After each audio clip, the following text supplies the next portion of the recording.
DPT vaccine, DPT vaccine का क्या root होता है? चलेगा, जल्दी से बताइएगा, डीपीटी वैक्सीन का क्या रूट होता है? फटाफट से बता दीजिएगा क्या इसका करेक्ट आंसर है। डीपीटी वैक्सीन का रूट आपसे पूछा है, IM route, SC route, oral route या फिर आईडी रूट? फटाफट से बताइए क्या इसका करेक्ट आंसर होगा, किस रूट पर लगाते हैं?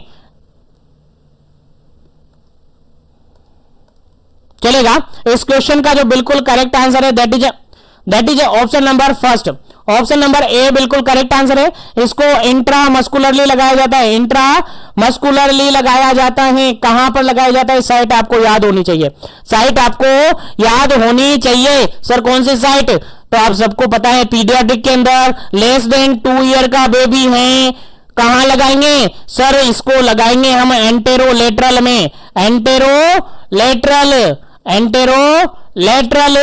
Side of thigh, anterolateral side of thigh, thigh के अंदर लगाएंगे एंटेरोलेटरल साइड ऑफ थाई। याद रखिएगा, इंपोर्टेंट क्वेश्चन है, भूलना नहीं है। 50 नंबर क्वेश्चन आपका है। चलेगा, आगे बढ़ते हैं नेक्स्ट क्वेश्चन पर। नेक्स्ट क्वेश्चन है आपका 51 नंबर। नेक्स्ट क्वेश्चन है 51 नंबर। 51 नंबर क्वेश्चन सिंपल सा ये कह रहा है, DPT booster dose is given eight, DPT का बूस्टर डोज कब लगाया जाता है? चलेगा, जल्दी से आपको आंसर बताना है क्या इसका करेक्ट आंसर होगा। डीपीटी का बूस्टर डोज कब लगाया जाता है? फटाफट से आंसर दीजिएगा क्या इसका करेक्ट आंसर होगा। DPT booster dose is given at 14 week, second number option है 18 वीक, थर्ड नंबर ऑप्शन है 20 वीक, फोर्थ नंबर ऑप्शन है 16 वीक। चलेगा, आंसर आपको बताना है क्या इसका करेक्ट आंसर होगा। डीपीटी बूस्टर डोज,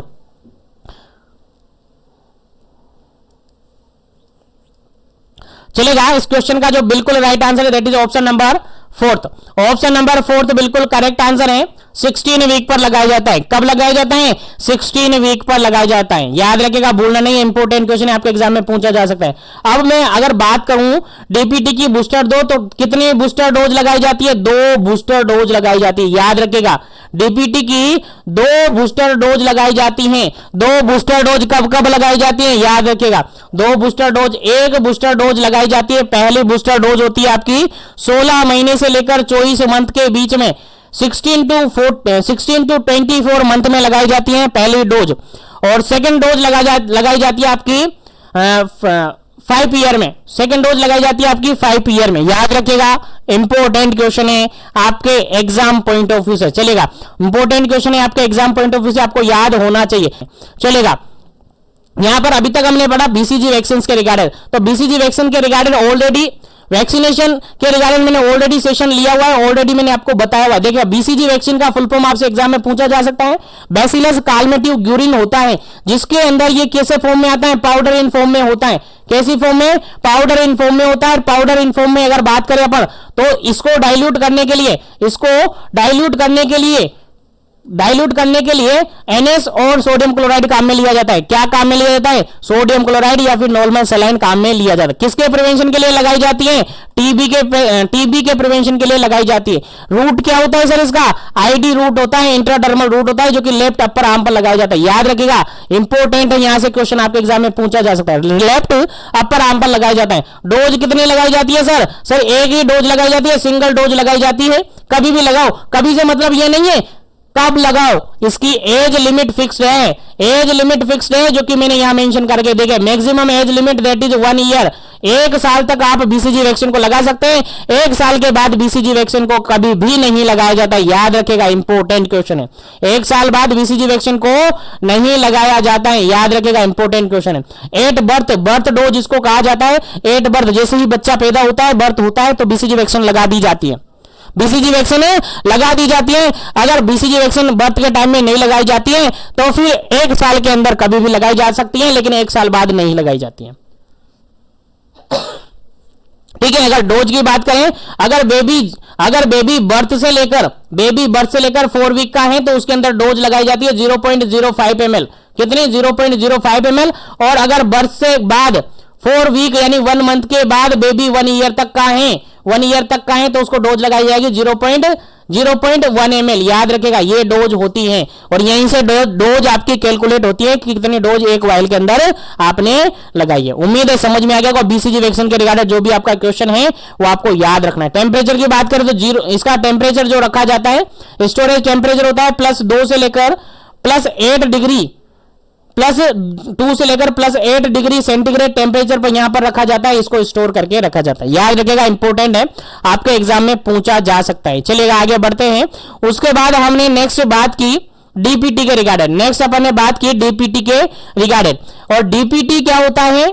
डीपीटी होता है डिप्थीरिया, पर्टुसिस और टिटनस टॉक्साइड। डिप्थीरिया, पर्टुसिस और टिटनस टॉक्साइड तीनों के रिगार्डेड प्रिवेंशन देता है। याद रखेगा, पर्टुसिस को उपिंग कफ बोलते हैं। क्या कहते हैं? उपिंग कफ बोलते हैं। इंपॉर्टेंट है, भूलना नहीं है। बार बार रिपीट कर रहा हूं क्योंकि यहां से एग्जाम में क्वेश्चन पूछा जाएगा। साइट की अगर अपन बात करें, सॉरी रूट की अगर बात करें तो आईएम रूट होता है, और आईएम रूट में anterolateral aspect of thigh, anterolateral aspect of thigh. Dose कितनी होती है? टोटल 5 डोज इसकी होती है। 3 तो इसकी बेसिक डोज होती है और 2 बूस्टर डोज होती है। याद रखेगा, 3 बेसिक डोज कैसे कैसे? पहली डोज लगाई जाती है, यहां पर देखिएगा, पहली डोज लगाई जाती है 6 वीक पर, सेकेंड डोज लगाई जाती है 10 वीक पर, थर्ड डोज लगाई जाती है यहां पर 14 वीक पर। और बूस्टर डोज की बात करें, पहला बूस्टर डोज लगाया जाता है यहां पर 16 से लेकर 24 मंथ में, और दूसरा बूस्टर डोज लगाया जाता है यहां पर कितने टाइम पे? 5 से 6 साल के अंदर। और इसकी मैक्सिमम एज लिमिट आपको याद होनी चाहिए, 7 साल। 7 ईयर के बाद डीपीटी वैक्सीन नहीं लगाई जाती है। याद रखेगा, मैक्सिमम एज लिमिट है 7 ईयर। 7 ईयर के बाद बीसीजी वैक्सीन को कभी भी इंट्रोड्यूस नहीं करवाया जाता है। चलेगा, उम्मीद करता हूं समझ में आ गए होंगे। तो आगे बढ़ते हैं, फिर आगे वापस आते हैं यहीं पर। अभी अपन वापस से चले जाते हैं अपने सेशन पे। चलेगा, सेशन के अंदर नेक्स्ट क्वेश्चन है आपका, सेशन के अंदर आपका नेक्स्ट क्वेश्चन है, that is 52 number question. Question है 52 नंबर क्वेश्चन। 52 नंबर क्वेश्चन क्या कहता है? देखिएगा, काफी इंपोर्टेंट सेशन है और काफी इंपोर्टेंट क्वेश्चन है। 52 नंबर क्वेश्चन क्या कहता है, समझते हैं।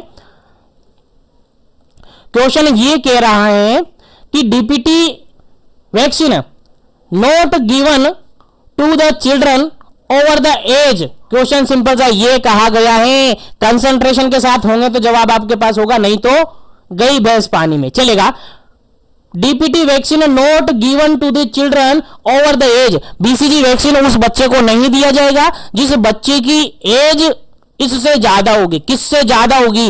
यानी मैक्सिमम एज लिमिट से क्वेश्चन है कि बीसीजी वैक्सीन किस एज तक लगाई जाती है और किस एज के बाद बीसीजी वैक्सीन नहीं लगाई जाती है। पहला ऑप्शन यहां पर 6 ईयर, सेकेंड ऑप्शन यहां पर 7 ईयर, थर्ड ऑप्शन यहां पर 8 ईयर और फोर्थ ऑप्शन है यहां पर 9 ईयर। चलेगा, जल्दी से बताइएगा क्या इसका करेक्ट आंसर होगा। किस ईयर के बाद बेबी को डीपीटी, बीसीजी नहीं है, सॉरी डीपीटी की बात कर रहे हैं, डीपीटी वैक्सीन नहीं लगाई जाती है। चलेगा, जल्दी से आंसर आपको बताना है। किस ईयर के बाद बेबी को डीपीटी वैक्सीन यानी डिप्थीरिया, पर्टुसिस, टिटनस टॉक्साइड नहीं लगाई जाती है। अभी थोड़ी देर पहले मैंने आपको बताया, उम्मीद है आपको याद होगा। नहीं याद है तो याद रखिएगा, बार बार बता रहा हूं, बार बार बता रहा हूं तो कुछ ना कुछ मेरा मोटिव होगा, कुछ ना कुछ मैं आपको देने वाला हूं और 100% देने वाला हूं। आप जितना लेना चाहे ले सकते हैं। चलेगा, इस क्वेश्चन का राइट आंसर हो जाता है आपका option number B. 7 year maximum age limit होती है। याद रखेगा, मैक्सिमम एज लिमिट होती है बेबी के अंदर। 7 साल बाद आप डीपीटी वैक्सीन नहीं लगा सकते हैं। 7 साल से पहले लगा सकते, इसके बाद नहीं लगा सकते। एज लिमिट है डीपीटी के रिगार्डेड 7 ईयर। चलेगा, आगे बढ़ते हैं नेक्स्ट क्वेश्चन पर। उम्मीद है यहां तक सब कुछ समझ में आ रहा होगा। चलेगा, नेक्स्ट क्वेश्चन की बात करते हैं, पेंटावेलेंट वैक्सीन। और पेंटावेलेंट वैक्सीन के अंदर क्या क्या आती है आप सबको पता होगा, जिसको नहीं पता वो याद रखिएगा। ठीक है, पेंटावेलेंट वैक्सीन के अंदर देखिएगा, how many booster dose are given for the pentavalent vaccine. Pentavalent vaccine के अंदर कितनी वैक्सीन होती है? बूस्टर डोज की बात की जा रही है, ध्यान रखिएगा। How many booster dose, pentavalent vaccine के अंदर बूस्टर डोज कितनी होती हैं? चलेगा, जल्दी से आपको आंसर बताना है। पहला ऑप्शन है यहां पर 1, सेकंड ऑप्शन है 2, तीसरा ऑप्शन है यहां पर 3 और डी ऑप्शन है यहां पर 4। चलेगा, जल्दी से आपको बताना है पेंटावेलेंट के रिगार्डेड बूस्टर डोज कितनी होती है। चलेगा, जल्दी से बताइएगा क्या इसका करेक्ट आंसर होगा। क्या इसका बिल्कुल करेक्ट आंसर होगा, फटाफट से आपको बताना है, फिर आगे बढ़ेंगे नेक्स्ट क्वेश्चन पर। पेंटावेलेंट वैक्सीन की बात की जा रही है और पेंटावेलेंट वैक्सीन के रिगार्डेड बूस्टर डोज कितनी होती है, जल्दी कीजिएगा क्या इसका करेक्ट आंसर होगा, फिर आगे बढ़ेंगे नेक्स्ट क्वेश्चन पर।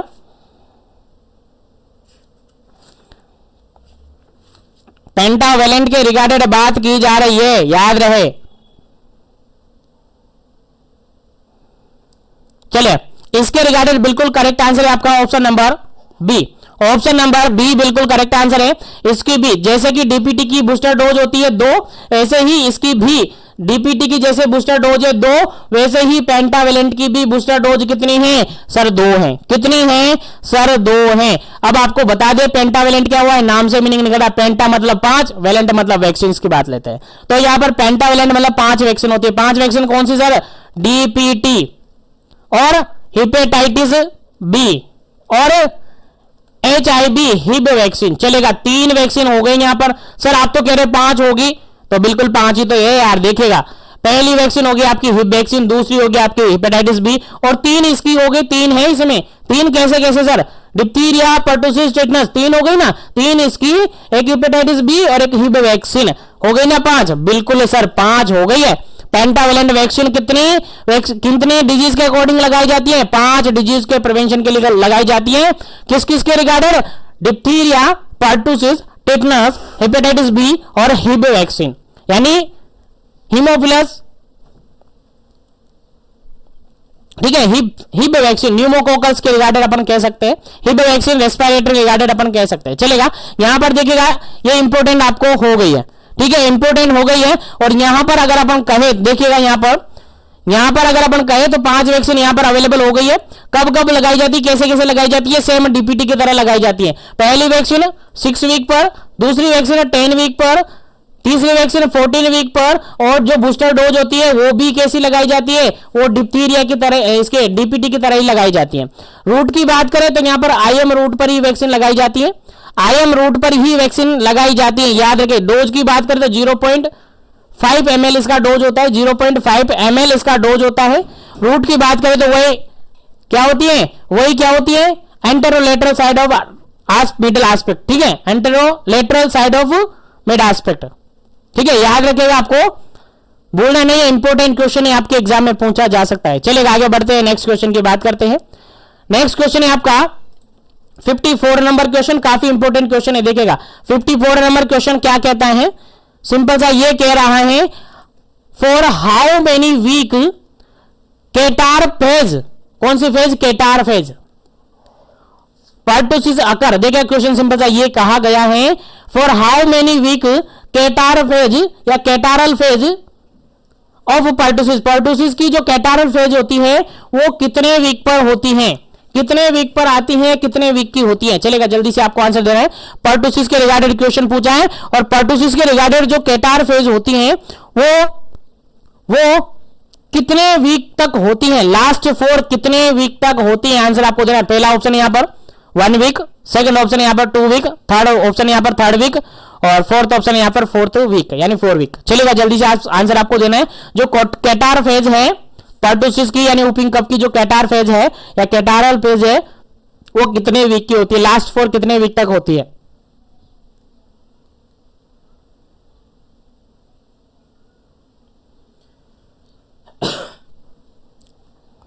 चलेगा, इस क्वेश्चन का जो बिल्कुल राइट आंसर है दैट इज ऑप्शन नंबर 2, बिल्कुल करेक्ट आंसर है।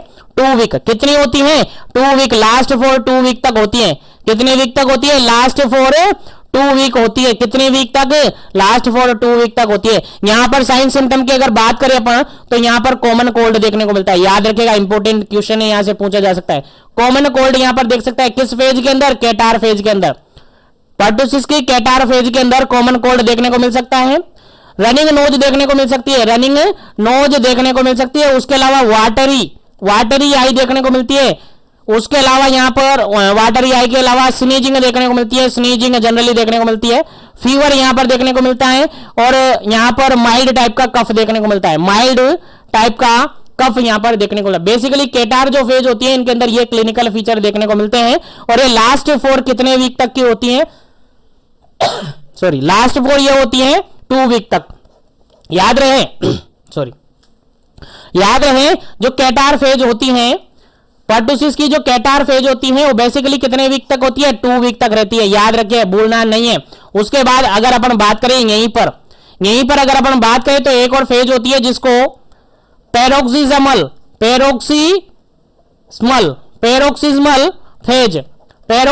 फेज किसकी? इसी डिप्थीरिया, सॉरी पर्टुसिस की ही, पर्टुसिस यानी वूपिंग कफ की ही क्या होती है? सेकंड फेज होती है, नेक्स्ट फेज होती है। पहली फेज हो गई इसकी कैटार फेज, जिसकी 2 वीक तक रहती है।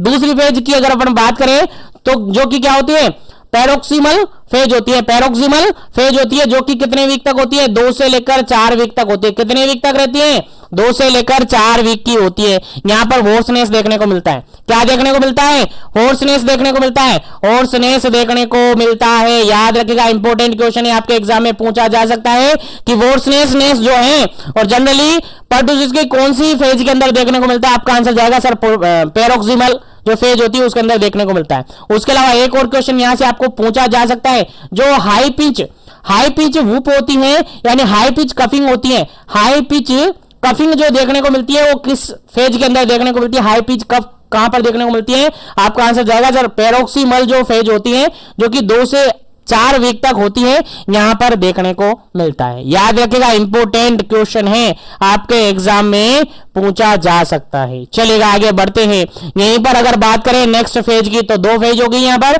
पहली फेज कैटार फेज, दूसरी फेज पैरोक्सिमल फेज। क्या, कौन सी फेज, पैरोक्सिस्मल फेज। और थर्ड फेज होती है इसकी कन्वल्सेंस फेज। कौन सी फेज, कन्वल्सेंस फेज जो कि कितने की होती है, 2 से लेकर 4 वीक की होती है। कितनी, 2 से लेकर 4 वीक, ये भी 2 से लेकर 4 वीक की होती है। और ये लास्ट 4 2 वीक की होती है, लास्ट 4 2 वीक होती है। तीनों याद रखनी है आपको, तीनों आपके एग्जाम में पूछे जा सकते हैं। ठीक है, तो तीनों आपको यहां से याद रखने हैं। इंपॉर्टेंट क्वेश्चन है आपके एग्जाम पॉइंट ऑफ व्यू से। चलिएगा आगे बढ़ते हैं नेक्स्ट क्वेश्चन पर। उम्मीद है यहां तक आपको सब कुछ समझ में आ रहा होगा, तो सेशन को लाइक शेयर करते रहिए ताकि इसी तरीके से सेशन आप सबको मिलता रहे। चलिएगा आगे बढ़ते पर नेक्स्ट क्वेश्चन पर, और नेक्स्ट क्वेश्चन है आपके सामने देखिएगा, second phase of pertussis is. चलेगा, अब बता दीजिएगा, अभी थोड़ी देर पहले मैंने बता दिया यार, अब भी तो क्या पूछना, अब भी क्या आपको याद नहीं रहेगा, अब तो आपको याद होगा। Second phase of pertussis is, second phase of pertussis की सेकंड फेज कौन सी होती है। पहला ऑप्शन है यहां पर कोल्ड फेज, सेकंड ऑप्शन है यहां पर कैटार फेज, थर्ड ऑप्शन है यहां पर कन्वल्सेंस फेज, और फोर्थ नंबर ऑप्शन है यहां पर पैरोक्सिस्मल फेज। चलेगा, जल्दी से आपको आंसर बताना है क्या इसका करेक्ट आंसर है।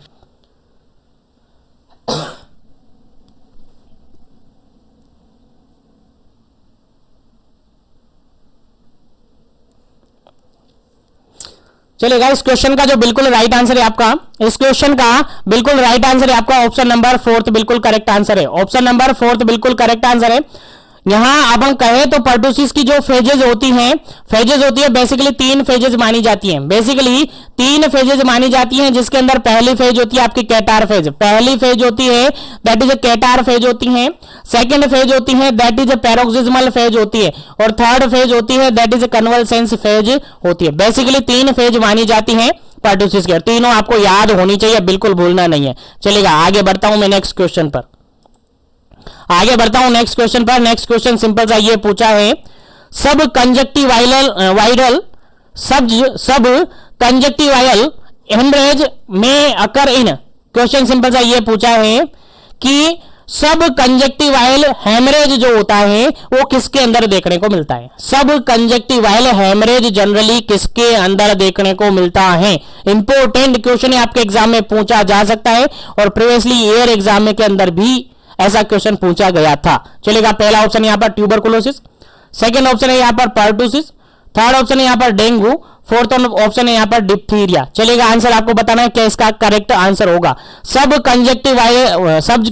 कंजक्टिवाइल हेमरेज देखने को कहां पर मिलता है। चलेगा, आंसर देना है फटाफट से, उसके बाद करेक्ट आंसर आपको बताया जाएगा और आगे बढ़ा जाएगा। चलिए जल्दी कीजिएगा। देखिए, बिल्कुल करेक्ट आंसर है ऑप्शन नंबर 2 बिल्कुल करेक्ट आंसर है यहां पर पर्टुसिस। सब कंजक्टिवाइल हेमरेज जो देखने को मिलता है वो आपके पर्टुसिस के अंदर देखने को मिलता है। याद रखिएगा, भूलना नहीं है, याद रखिएगा, भूलना नहीं है। अगर क्वेश्चन आपसे पूछा जा रहा है कि सब कंजक्टिवाइल हेमरेज किस फेज के अंदर देखने को मिलता है, पर्टुसिस की विच फेज, किस फेज के अंदर देखने को मिलता है, आपका आंसर जाएगा sir second phase. Sir second phase कौन सी है, सर अभी बताया पैरोक्सिस्मल फेज होती है। कौन सी फेज होती है, पैरोक्सिस्मल फेज होती है सेकंड फेज, और पैरोक्सिस्मल फेज के अंदर ही सब कंजक्टिवाइल हेमरेज देखने को मिलता है। याद रखिएगा, भूलना नहीं है, इंपॉर्टेंट क्वेश्चन है। चलेगा, आगे बढ़ते हैं नेक्स्ट क्वेश्चन पर, लेकिन सेशन को लाइक शेयर करते रहिए ताकि सभी तक सेशन इसी तरीके से पहुंच सके, सभी सेशन का बेनिफिट ले सके। चलेगा, नेक्स्ट क्वेश्चन आपके सामने है और नेक्स्ट क्वेश्चन सिंपल सा ये कह रहा है, टॉक्सिन टिटेनोस्पाज्मिन इज रेस्पॉन्सिबल ऑफ, जो टॉक्सिन होता है टिटेनोस्पाज्मिन वो किसके लिए रेस्पॉन्सिबल होता है? सिंपल सा क्वेश्चन ये पूछा है।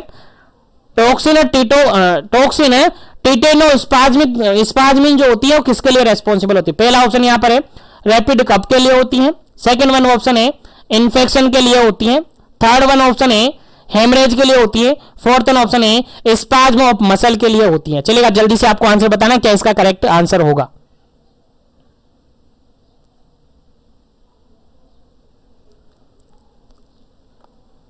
चलेगा, इस क्वेश्चन का जो बिल्कुल करेक्ट आंसर है देखिएगा, ऑप्शन नंबर 4 बिल्कुल करेक्ट आंसर है। टॉक्सिन टिटेनोस्पाज्म, नाम से ही निकल रहा है स्पाज्मिन, तो स्पाज्म करेगी, ये मसल के अंदर स्पाज्म करेगी, बिल्कुल करेक्ट आंसर है ऑप्शन नंबर 4 बिल्कुल करेक्ट आंसर है, मसल्स का स्पाज्म करवाती हैं। चलेगा, नेक्स्ट ऑप्शन यहां पर, नेक्स्ट क्वेश्चन काफी इंपॉर्टेंट है और ये क्वेश्चन आप हाईलाइट कर लीजिएगा, ये क्वेश्चन आप स्क्रीनशॉट लेकर रख लीजिएगा, क्वेश्चन आपके एग्जाम में 100% देखने को मिलेगा, 100% देखने को मिलेगा, चाहे फर्स्ट पेपर में हो या सेकंड पेपर में हो, दोनों पेपर में इससे रिगार्डेड आपसे क्वेश्चन देखने को मिल सकता है। चलेगा, जल्दी से बताना है क्या इसका करेक्ट आंसर होगा। क्वेश्चन है NNT neonatal tetanus can occur due to, neonatal tetanus किसके कारण देखने को मिलता है? चलेगा, जल्दी से आपको आंसर बताना है किसके कारण से नियोनेटल टेटनस देखने को मिलता है। चलिए ऑप्शन देखते हैं, पहला ऑप्शन यहां पर है, पहला ऑप्शन यहां पर कहता है use of unsterile blade for cord cutting, second option है यहां पर application of dirty substance on the umbilical stump, third option है mother not receive the immunization against the TT, fourth option है यहां पर ऑल ऑफ द अबव। चलेगा, जल्दी से आपको आंसर देना है क्या इसका करेक्ट आंसर होगा, जल्दी कीजिएगा क्या इसका करेक्ट आंसर होगा। Use of unsterile blade for cord cutting, second option है application of dirty substance on the umbilical cord, third option है mother not receive the immunization against the TT, fourth option है above.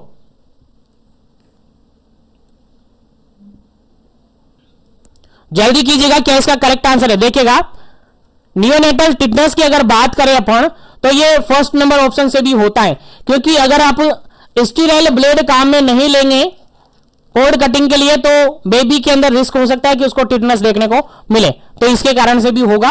अनस्टेराइल नहीं, sterile काम में लेनी चाहिए, ठीक है। उसके बाद सेकंड ऑप्शन की बात करें एप्लीकेशन ऑफ डर्टी मतलब उसके अंदर सोइल वगैरह है, डर्टी सब्सटेंस है, तो अम्बिलिकल स्टम्प जानते हो, तो अम्बिलिकल कोड कट हो जाता है तो वो स्टम्प भी बचता है, जो रिमेनिंग पोर्शन होता है अम्बिलिकल कोड का वो स्टम्प होता है। अगर उस पर डर्टी आप सब्सटेंस काम में लेंगे तो उसके कारण से भी नियोनेटल टिटनस हो सकता है। उसके अलावा अगर मदर ने वैक्सीनेशन नहीं किया गया है टीटी का प्रेगनेंसी के ड्यूरिंग, तो उसके अंदर भी टिटनस यानी नियोनेटल टिटनस देखने को मिल सकता है। यानी इस क्वेश्चन का राइट आंसर क्या होगा आपका? ऑप्शन नंबर 4 बिल्कुल करेक्ट आंसर होगा। ऑप्शन नंबर 4 बिल्कुल करेक्ट आंसर होगा, क्योंकि तीनों के कारण से ही क्या होता है आपका नियोनेटल टिटनस हो सकता है। चलेगा, उम्मीद करता हूं समझ में आ गया होगा। आगे बढ़ते हैं नेक्स्ट क्वेश्चन पर। नेक्स्ट क्वेश्चन है आपका सिंपल सा क्वेश्चन है। यहां पर सिंपल सा क्वेश्चन ये है कि लोग जो को जनरली अपन कहते हैं ट्रिसमस, क्या कहते हैं? ट्रिसमस या ट्राइमस आप कह सकते हैं। इज सिम्टम ऑफ लोग जो किसके अंदर देखने को मिलता है? इंपॉर्टेंट क्वेश्चन है, क्लिनिकल फीचर के रिगार्डेड इंपॉर्टेंट क्वेश्चन है, आपके एग्जाम में जनरली पूछा जा सकता है। जल्दी कीजिएगा क्या इसका करेक्ट आंसर होगा। टिटनस के अंदर, सेकंड नंबर ऑप्शन है पर्टुसिस के अंदर, थर्ड नंबर ऑप्शन है डिप्थीरिया के अंदर, फोर्थ नंबर ऑप्शन है पोलियोमाइलाइटिस के अंदर। चलेगा, जल्दी से आपको आंसर देना है क्या इसका करेक्ट आंसर होगा। लोग जो जनरली किसके अंदर देखने को मिलता है? चलेगा, जल्दी कीजिएगा क्या इसका करेक्ट आंसर होगा।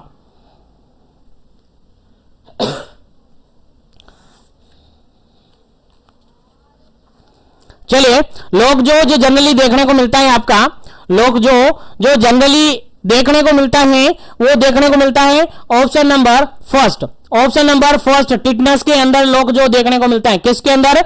टिटनस के अंदर लोग जो देखने को मिलता है, यानी जो आपकी स्पाज्म होती है, मसल्स होती हैं, जो आपकी मसल्स होती है, नेक मसल होती है, उनके अंदर स्पाज्म हो जाता है। किसके अंदर? जो नेक मसल होती है, जो नेक मसल्स होती है उनके अंदर स्पाज्म देखने को मिलता है, जिसके कारण से आपका जो नेक है वो स्पाज्म हो जाता है, लॉक हो जाता है। जो गला है, जो आपका गला है उसके अंदर स्पाज्म हो जाता है, यानी वो लॉक हो जाता है, इसीलिए उसको लॉक जो कहते हैं। और लॉक जो जनरली टिटनस के अंदर देखने को मिलता है। जनरली किसके अंदर देखने को मिलता है? टिटनस के अंदर देखने को मिलता है। और जनरली ये होता है क्लोस्ट्रीडियम टिटेनाई। ये आपको याद होना चाहिए। एक एन एरोबिक कौन सा बैक्टीरिया है, कौन सा ऑर्गेनिज्म है? एन एरोबिक बैक्टीरिया होता है, एन एरोबिक ऑर्गेनिज्म है, याद रखिएगा। एन एरोबिक ऑर्गेनिज्म है, कम्युनिकेबल डिजीज है। और क्लोस्ट्रीडियम टिटेनाई जो है उसके कारण से ये होता है, जिसके कारण से आपकी नेक मसल्स होती हैं उनके अंदर स्पाज्म देखने को मिलता है, जिसको ये आप क्या कहते हैं? ट्राइस्मस या फिर लॉक जो कहते हैं, जो कि किसके कारण से होता है? जनरली अनस्टेराइल सोइल इन्फेक्शन के कारण से होता है, सोइल वगैरह के कारण से होता है, यानी गंदगी के कारण से होता है, जनरली अपन कह सकते हैं। अगर कहीं ऊंड आपको हुआ है, कहीं कट लगा है, अगर सोइल से हुआ है तो उसके रिगार्डेड बढ़िया आपको होश वगैरह करना पड़ता है और टिटनस टॉक्साइड का वैक्सीनेशन करना पड़ता है, अगर बचाव रखना है तो, प्रिवेंशन रखना है तो। नहीं तो टिटनस टॉक्साइड हो सकता है, टिटनस हो सकता है, जिसके कारण से लोग जो जनरली देखने को मिलता है। याद रखिएगा, इंपॉर्टेंट क्वेश्चन है आपके एग्जाम पॉइंट ऑफ व्यू से। चलेगा, आगे बढ़ते हैं नेक्स्ट क्वेश्चन पर। उम्मीद है यहां तक समझ में आ गया होगा। तो नेक्स्ट क्वेश्चन पर आगे बढ़ते हैं और नेक्स्ट क्वेश्चन है आपका 60 नंबर क्वेश्चन। सिंपल सा ये कह रहा है, देखिएगा क्वेश्चन ये कह रहा है, 60 नंबर क्वेश्चन पे कह रहा है first sign of neonatal tetanus. जो नियोनेटल टिटनस है उसका सबसे पहला साइन कौन सा है? सबसे पहले क्या होता है नियोनेटल टिटनस के अंदर? First sign of neonatal tetanus के अंदर पहला साइन कौन सा देखने को मिलता है? पहला ऑप्शन है यहां पर लॉकजो, सेकंड ऑप्शन है यहां पर unable to suck, third option है यहां पर रेज आईब्रो, फोर्थ ऑप्शन है यहां पर ड्रॉप लिप। चलेगा, जल्दी से आपको आंसर बताना है क्या इसका करेक्ट आंसर होगा।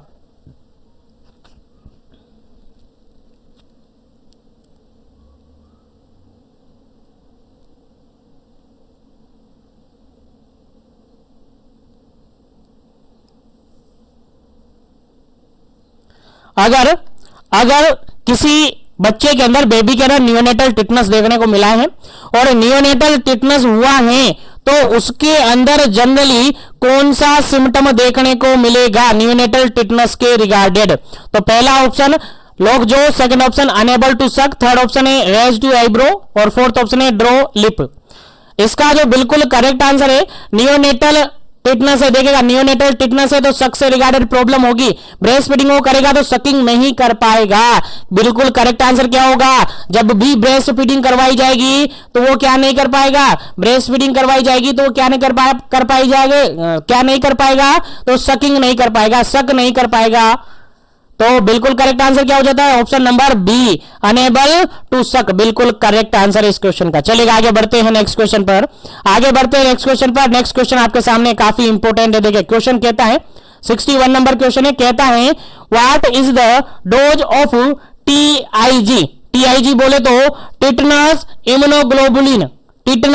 इम्यूनोग्लोबुलिन इन high risk cases.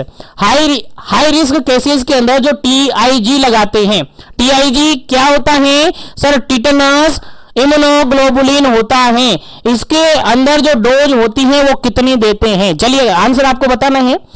Tetanus immunoglobulin की जो डोज होती है हाई रिस्क केसेस के अंदर वो कितनी होती है? ऑप्शन के अकॉर्डिंग आंसर देना है। पहला ऑप्शन है 200 से लेकर 250 यूनिट और आईएम। थर्ड ऑप्शन है, सेकंड ऑप्शन है 200 से लेकर 250 यूनिट आईवी। थर्ड ऑप्शन है 250 से लेकर 500 यूनिट आईएम।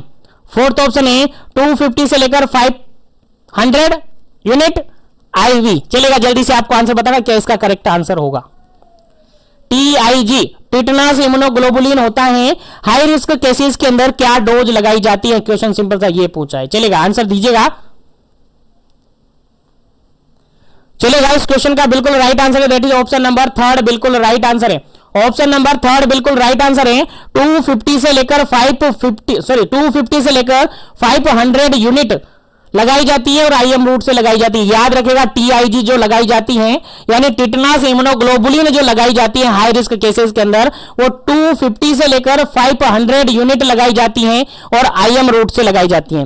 किस रूट से लगाई जाती है? IM रूट से लगाई जाती है। 250 से लेकर 500 यूनिट लगाई जाती है। याद रखेगा, TIG की डोज है आपके हाई रिस्क केसेस के अंदर, इंपॉर्टेंट है, याद रखेगा, भूलना नहीं है। चलेगा, आगे बढ़ते हैं नेक्स्ट क्वेश्चन पर। आगे बढ़ते हैं नेक्स्ट क्वेश्चन पर। नेक्स्ट क्वेश्चन है आपका 62 नंबर क्वेश्चन। 62 नंबर क्वेश्चन क्या कहता है समझते हैं। 62 नंबर क्वेश्चन कहता है the first dose is given as soon as the pregnancy is detected followed by second dose after a minimum gap of. देखिए क्वेश्चन यहां पर सिंपल सा ये पूछा है कि जैसे ही प्रेगनेंसी कंसीव हुई है, जैसे ही प्रेगनेंसी का डिटेक्शन हुआ है, जैसे ही प्रेगनेंसी का डिटेक्शन हुआ है, हमने उसको फर्स्ट डोज लगा दी। किसको? लेडी को हमने पहले डोज लगा दी। अब सेकंड डोज हम लगाएंगे तो उसकी रिगार्डेड मिनिमम कितना गैप वहां पर होना चाहिए। क्वेश्चन समझ में आ गया? क्वेश्चन सिंपल सा ये कहा गया है कि कोई प्रेग्नेंट लेडी है, उसको पहली डोज लग चुकी है। किसकी? टिटनस की बात करें, TT की बात करें, पहली डोज लग चुकी है। अब दूसरी डोज लगानी है तो उसके लिए मिनिमम गैप कितना आप दोगे?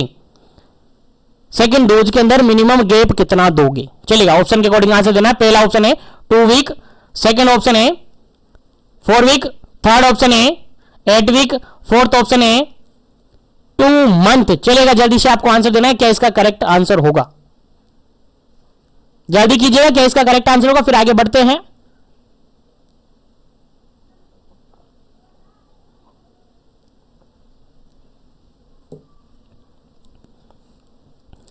चलेगा, इस क्वेश्चन का जो बिल्कुल राइट आंसर है that is option number B.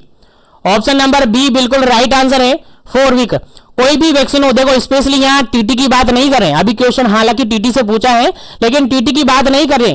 पहले से ही आपको याद रखना है, अगर इम्यूनाइजेशन शेड्यूल करवाया जा रहा है, इम्यूनाइजेशन करवाया जा रहा है और इम्यूनाइजेशन के अंदर अगर मैक्सिमम अपन कहे जो यूनिवर्सल इम्यूनाइजेशन प्रोग्राम है उसके अंदर अगर अपन सेम वैक्सीन की बात करें, किसकी? सेम वैक्सीन की बात करें और सेम वैक्सीन की अगर 2 डोज की बात करें, 2 डोज की अगर अपन बात करें तो उनके अंदर मिनिमम जो गैप होना चाहिए कितना? 4 वीक का होना चाहिए। मिनिमम गैप होना चाहिए 4 वीक का, यानी 1 महीने का गैप तो होना ही चाहिए 2 डोज के बीच में। तो अगर सेम वैक्सीन है, सेम डोज है, सेम वैक्सीन है, सेम डोज है, तो एटलीस्ट मिनिमम गैप होना चाहिए 4 वीक का। तो यहां पर केवल आपसे TT का पूछा था, बाकी कंफ्यूजन होने की जरूरत नहीं है। अगर कोई भी वैक्सीन हो, कोई भी वैक्सीन हो तो मिनिमम गैप होता है आपका 4 वीक का, जो कि इम्यूनाइजेशन शेड्यूल के अंदर इंक्लूड की गई वैक्सीन है उनके अंदर मिनिमम गैप होना चाहिए कितना? 4 वीक का। तो यहां पर आपका राइट आंसर क्या हो जाता है? ऑप्शन नंबर सेकंड बिल्कुल करेक्ट आंसर हो जाता है। चलेगा, 4 वीक बिल्कुल करेक्ट आंसर है इस क्वेश्चन का। चलेगा, आगे बढ़ते हैं नेक्स्ट क्वेश्चन पर। और नेक्स्ट क्वेश्चन आपसे कह रहा है route of TT, tetanus toxoid जो अपन लगाते हैं उसका रूट क्या होता है? Just a minute. Tetanus toxoid अपन लगाते हैं उसका रूट क्या होता है वो आपसे पूछा गया है। चलेगा, जल्दी से आपको आंसर बताना है। कौन से नंबर का क्वेश्चन था आपका? 63 नंबर का क्वेश्चन था आपका, 63 नंबर का क्वेश्चन था। और 63 नंबर का क्वेश्चन सिंपल सा ये कह रहा है आपसे रूट ऑफ TT, जो टिटनस टॉक्साइड होता है उसका रूट कौन सा होता है? किस रूट से अपन TT वैक्सीन लगाते हैं? पहला ऑप्शन यहां पर है IM रूट से, सेकेंड वन ऑप्शन है SC रूट से, थर्ड वन ऑप्शन है ओरल रूट से, फोर्थ वन ऑप्शन है ID रूट से। चलेगा, आंसर आपको देना है, क्या इसका करेक्ट आंसर होगा?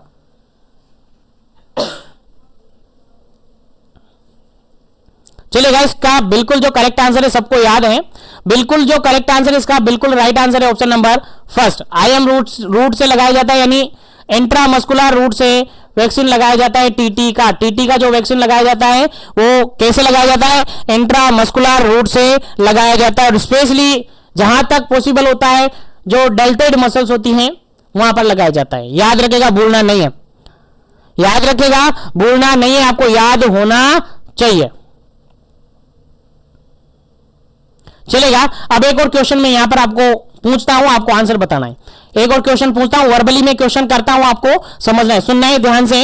यदि एक लेडी है, जिन्होंने एक लेडी है, मान के चलिए कोई लेडी है, ये एक लेडी है, लेडी ने प्रीवियसली प्रेगनेंसी के अंदर, प्रीवियसली प्रेग्नेंट हुई थी लेडी, उसके अंदर टीटी के दोनों डोज लगाए हुए, टीटी के दोनों डोज कंप्लीट है, दोनों डोज क्या है, कंप्लीट है। अब लेडी क्या होती है, 2 साल बाद फिर से, 2 ईयर बाद फिर से प्रेग्नेंट हुई है लेडी, 2 ईयर के बाद फिर से प्रेग्नेंट हुई है। अब उसको टीटी के टोक्सोइड, टीटनस टोक्सोइड के वैक्सीन लगाने हैं। तो बताइए कितने वैक्सीन आप लगाएंगे, कितने वैक्सीन आप लगाएंगे, 1 लगाएंगे कि 2 लगाएंगे, चलिए ये बता दो मुझे। तो क्वेश्चन मतलब समझ गए, क्वेश्चन सिंपल सा, ये एक लेडी है जिसकी प्रीवियसली प्रेगनेंसी के अंदर दोनों टीटी के डोज लगे हुए हैं। अब इसके बाद 2 साल बाद वो लेडी वापस से प्रेग्नेंट हुई है, 2 साल बाद, टाइम ये ध्यान रखना, 2 साल बाद हुई है। अब उसको टीटी वैक्सीनेशन आपको करवाना है, तो उसको कितने डोज आप लगवाएंगे, कितनी डोज आप लगाएंगे, 1 लगाएंगे कि 2 लगाएंगे, इतना बताना है। 2 ऑप्शन आपके पास है। चलिए, उसको केवल और केवल 1 ही डोज लगाया जाएगा, 2 नहीं लगाया जाएगा। इस लेडी को केवल 1 डोज लगाया जाएगा, वो बूस्टर डोज। कौन सा डोज, बूस्टर डोज लगाया जाएगा, केवल 1 डोज लगाया जाएगा। याद रखें कितना, 0.5 ml डोज लगाया जाएगा, IM रूट से लगाया जाएगा, अपर आर्म पर लगाया जाएगा, इतना याद रखने बस। तो यहां से मैं एक क्वेश्चन याद करवा देता हूं आपको। अगर लेडी प्रीवियसली प्रेग्नेंट हुई है, दोनों डोज कंप्लीटेड हैं, तो 3 साल तक अगर लेडी कभी भी प्रेग्नेंट होती है, 3 साल तक, तो उसको टीटी का केवल 1 ही डोज लगाना पड़ता है, 1 ही डोज लगाना चाहिए, 0.5 ml IM रूट से 1 ही डोज लगाना है, ज्यादा नहीं लगाना है, ठीक है, वो बूस्टर डोज करके लगाना है, ठीक है। लेकिन अगर 3 साल बाद वो प्रेग्नेंट होती है, तो फिर उसके दोनों डोज लगेंगे, यानी 3 साल तक तो 1 डोज लगाएंगे बूस्टर डोज के रूप में। अगर 3 साल के अंदर अंदर वो प्रेग्नेंट हो गई है वापस से, तो नहीं तो उसको फिर दोनों डोज लगानी पड़ते हैं। चलेगा, उम्मीद करता हूं आपको समझ में आ गया होगा। चलिए आगे बढ़ते हैं नेक्स्ट क्वेश्चन पर। नेक्स्ट क्वेश्चन है आपके, last case of polio was reported. Polio जो वैक्सीन है, सॉरी पोलियो जो वायरस है, या पोलियोमाइलाइटिस एक डिजीज है, कम्युनिकेबल डिजीज है, उसका लास्ट केस कब मिला था, बताइए फटाफट से बताइए, पोलियो का लास्ट केस कब मिला था, फटाफट बता दिए क्या इसका करेक्ट आंसर होगा। लास्ट केस ऑफ पोलियो, पहला ऑप्शन है यहां पर 2011 2011, सेकंड ऑप्शन है 2012 2012, थर्ड ऑप्शन है 2013 2013, फोर्थ ऑप्शन है 2014 2014। चलेगा, आंसर आपको बताना है क्या इसका करेक्ट आंसर होगा।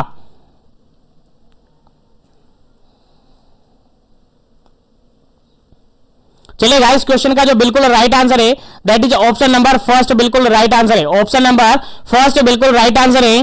जो लास्ट केस अगर बात करें अपनी इंडिया की, इंडिया के अंदर पोलियो का लास्ट केस मिला था आपका 2011 के अंदर। कब मिला था, 2011 के अंदर मिला था, याद रखेगा, इंपॉर्टेंट क्वेश्चन है। Last case of polio in India that is कब मिला, 2011 के अंदर मिला। चलिएगा आगे बढ़ते हैं नेक्स्ट क्वेश्चन पर। नेक्स्ट क्वेश्चन है आपका 65 नंबर क्वेश्चन, और 65 नंबर क्वेश्चन कहता है, in which year India was declared polio free. किस ईयर में इंडिया को पोलियो फ्री डिक्लेयर कर दिया गया था, कौन से साल में, कौन से ईयर के अंदर इंडिया को पोलियो फ्री डिक्लेयर कर दिया गया था। चलेगा, आंसर आपको देना है। पहला ऑप्शन है 2011, सेकंड ऑप्शन है 2012, थर्ड ऑप्शन है 2013, फोर्थ ऑप्शन है 2014। 2011, 2012, 2013 और 2014। चलेगा, आंसर आपको बताना है क्या इसका करेक्ट आंसर होगा। पोलियो फ्री कब डिक्लेयर कर दिया था इंडिया को, आंसर देना है फटाफट से क्या इसका करेक्ट आंसर होगा।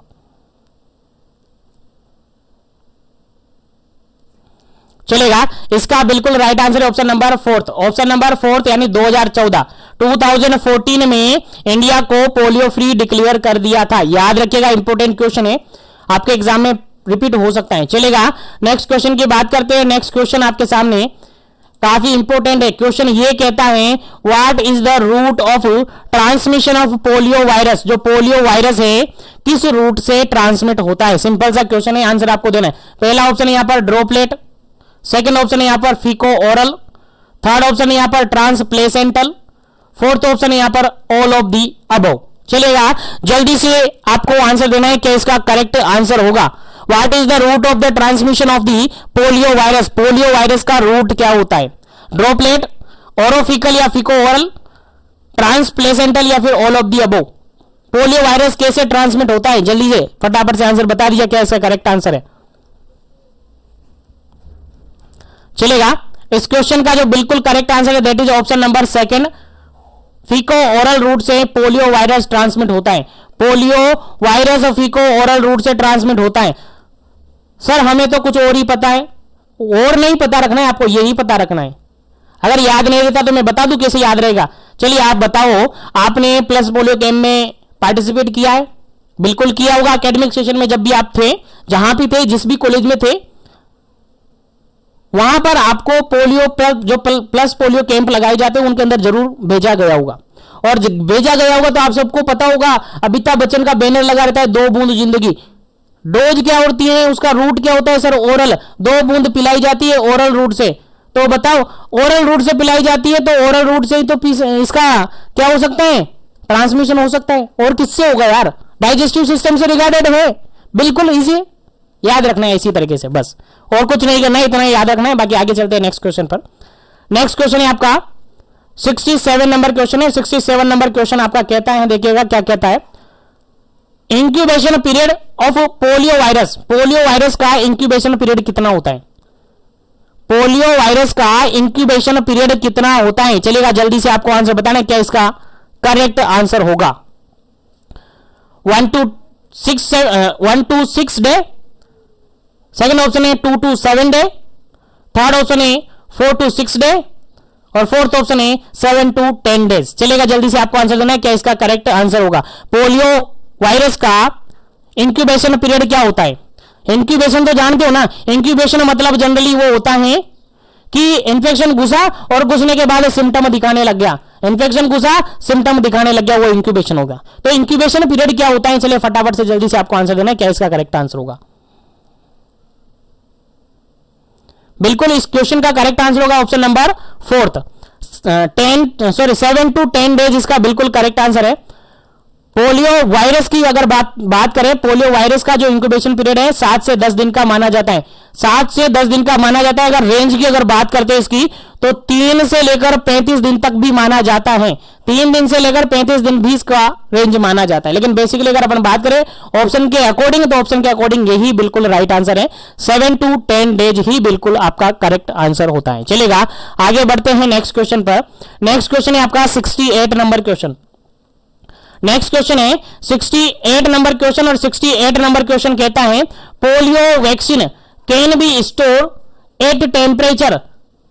Polio vaccine store at temperature 8 degree centigrade, sorry +2 से लेकर +8 डिग्री सेंटीग्रेड टेम्परेचर पर क्या रखा गया है, पोलियो वैक्सीन को स्टोर किया गया है। तो how much time store. Simple सा क्वेश्चन पूछा गया है कि पोलियो वैक्सीन को 2 डिग्री सेंटीग्रेड से लेकर 8 डिग्री सेंटीग्रेड पर क्या किया हुआ है, स्टोर किया हुआ है। तो बताइए कि वैक्सीन को कितने टाइम तक हम स्टोर कर सकते हैं सेफली। जल्दी से आंसर आपको देना है क्या इसका करेक्ट आंसर होगा। सेफली हम वैक्सीन को कितने टाइम तक रख सकते हैं। पहला ऑप्शन है 30 डेज, सेकेंड ऑप्शन है 60 डेज, थर्ड ऑप्शन है 120 डेज, फोर्थ ऑप्शन है टिल एक्सपायरी डेट। चलेगा, जल्दी से आपको आंसर देना है क्या इस क्वेश्चन का करेक्ट आंसर होगा, फिर इसका आंसर आपको बताया जाएगा। जल्दी कीजिएगा क्या इसका करेक्ट आंसर होगा।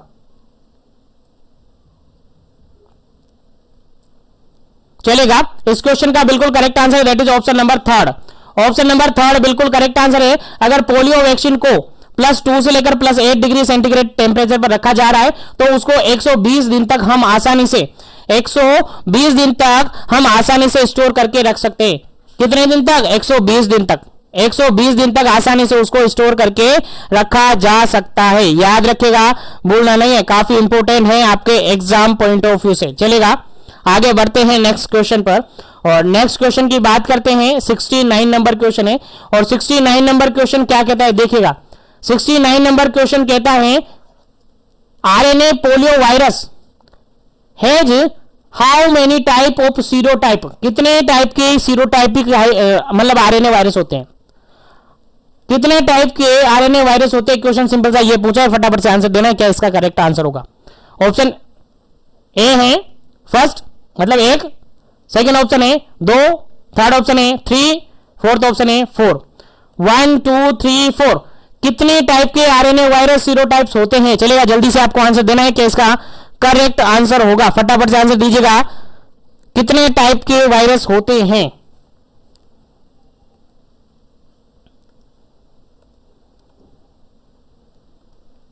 चलेगा, इस क्वेश्चन का जो बिल्कुल राइट आंसर है that is option number third. Option number third बिल्कुल राइट आंसर है इस क्वेश्चन का। 3 टाइप के होते हैं जो आरएनए वायरस होते हैं। पोलियो वायरस की बात करें, आरएनए वायरस होते हैं, उसके सीरोटाइप्स की अगर अपन बात करें तो 3 टाइप के होते हैं। 3 टाइप में कौन कौन से? टाइप फर्स्ट, टाइप सेकंड और टाइप थर्ड, 3 टाइप होते हैं। याद रखेगा, इंपॉर्टेंट है क्वेश्चन, पूछा जा सकता है, इंपॉर्टेंट है क्वेश्चन। और आगे बढ़ते हैं, नेक्स्ट क्वेश्चन अपन डिस्कस करते हैं, दैट इज 70 नंबर क्वेश्चन। और इस क्वेश्चन का आंसर आपको देना है। इस सेशन को यहीं पर अपन फिनिश करेंगे। नेक्स्ट क्वेश्चन के अंदर रिमेनिंग क्वेश्चन को डिस्कस करेंगे क्योंकि सेशन बड़ा हो चुका है। देखिएगा, most outbreak of paralytic poliomyelitis are due to, देखिएगा पोलियो के अंदर जो मोस्ट पैरालाइटिक आउटब्रेक होता है वो किस टाइप की वायरस के कारण से होता है।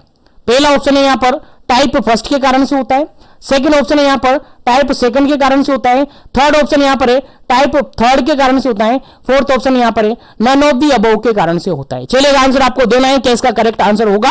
आंसर आपको देना है कि पैरालाइटिक जो आउटब्रेक होता है मोस्ट कॉमनली पोलियोमाइलाइटिस के अंदर वो किस वायरस के कारण से होता है।